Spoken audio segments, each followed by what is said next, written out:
भागवती वार्ता सुरों को देवताओं को प्राप्त नहीं, वह कथा असुर भावापन्न मनुष्यों को कैसे मिल रही है? कहा ऋषियों के महापुरुषों के अनुग्रह से प्राप्त हो रही है।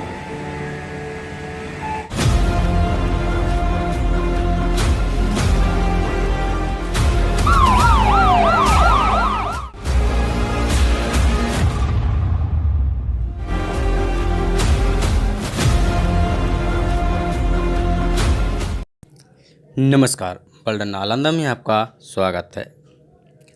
बिहार शरीफ प्रखंड के मगड़ा गुफा पर गांव में बुधवार से 7 दिवसीय श्रीमद् भागवत कथा ज्ञान यज्ञ शुरू हो गया।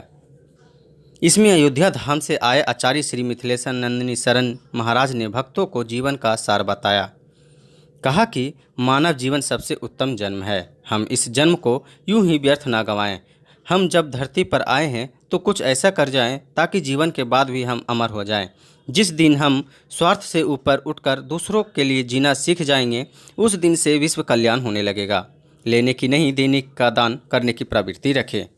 इसके पहले सैकड़ों भक्तों ने कलश शोभा यात्रा निकालकर नगर भ्रमण किया। श्रीमद् भागवत कथा आयोजन समिति के ब्रजेश प्रसाद ने बताया कि यह ज्ञान यज्ञ 16 मई तक चलेगा। इसके बाद 17 मई को विशाल भंडारा किया जाएगा।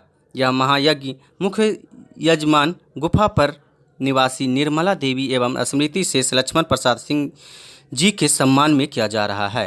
कलश शोभा यात्रा के बाद संध्या में मंत्री का दीप जलाकर उद्घाटन किया गया। इस मौके पर मंत्री श्री कुमार ने कहा कि श्रीमद् भागवत कथा के आयोजन मात्र से ही सारे पाप कट जाते हैं। कथा श्रवण से इस गांव में के लोगों का फायदा होगा ही, साथ साथ आसपास के लोगों में भी भक्ति भावना जागृत होगा। मौके पर साधना प्रसाद, विश्वास कुमार, विश्वनाथ प्रसाद, विवेक, अमितेश कुमार, इंद्रदेव, चंदन, जयंत, हरिकेश चंद्र, अविनाश, विपुल, शैलेंद्र, जितेंद्र, राजकमल, भवदेव प्रसाद, प्रत्युष विश्वास, शिबू व अन्य ग्रामीण श्रीमद् भागवत कथा ज्ञान यज्ञ शुरू में बढ़ चढ़कर सहयोग कर रहे हैं। कलयुग के मनुष्यों को जो असुर हो चुके हैं, उनको ये कथा प्राप्त हो रही है। कैसे प्राप्त हो रही है? जो भागवती वार्ता सुरों को देवताओं को प्राप्त नहीं, वह कथा असुर भावापन्न मनुष्यों को कैसे मिल रही है? कहा ऋषियों के महापुरुषों के अनुग्रह से प्राप्त हो रही है। भक्तिहीन देवता अमृत देकर कथा खरीदना चाहते हैं, ऐसा विचार कर उनको लौटा दिया। राजा ने कथा सुनी और जब कथा सुनकर ही उनको मुक्ति की प्राप्ति हो गई, तो ब्रह्मा जी भी इस बात से आश्चर्यचकित हो गए और उन्होंने सत्यलोक में तराजू लगा करके भागवत की महिमा को, इसके महत्व को पहचानना चाहा। सत्यलोक में न्याय की तुला पर सारे धर्म, कर्तव्य, तीर्थ यात्रा, जप, दान, होम, तर्पण, जितने प्रकार के पवित्र कर्म हैं, पुण्य हैं, उन सबको एक ओर चढ़ा दिया ब्रह्मा जी ने और दूसरी ओर श्रीमद् भागवत रखा गया। सारे साधन मिलकर के भी श्रीमद् भागवत की बराबरी करने में समर्थ नहीं हुए, सब हल्के हो गए। श्रीमद् भागवत का पलड़ा ही भारी रहा और तब उसको देख करके सब आश्चर्यचकित रह गए। मेरे भगवत रूपम शास्त्रम भागवतम कलौ।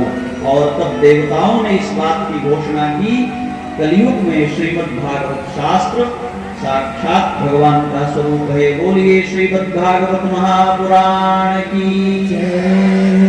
यह भगवान परीक्षित के लिए मूल्यवान नहीं है और भगवान के भक्तों के लिए कथामृत से बढ़कर के कोई और दूसरा अमृत नहीं होता है। यह परीक्षित के काम का नहीं है।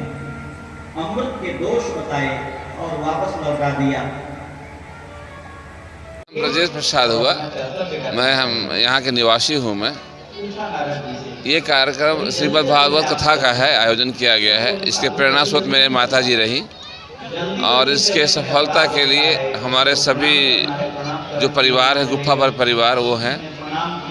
ये आज से 10 तारीख से 16 तारीख तक का कार्यक्रम है। 17 को विशाल भंडारा है। प्रतिदिन 6 बजे शाम से 9 बजे तक कथा वाचन होगा। हमारे जो कथावाचक है मैथिली शरण जी, वो अयोध्या से आए हैं कथा वाचन के लिए। तो ये 7 दिन का कार्यक्रम है टोटल। इसका महत्व ये है कि हमारे जीवन में जो भी कर्म है वो सबसे प्रधान है। हम जो भी कर्म करते हैं वो बहुत सोच समझ के करें, ऐसा कि वही फल हमें मिलने वाला है जो हम करते हैं, और उसी का विवरण इसमें श्रीमद् भागवत कथा में दिया गया है। कर्म ही महान है। Subscribe now and press the bell icon. Never miss an update.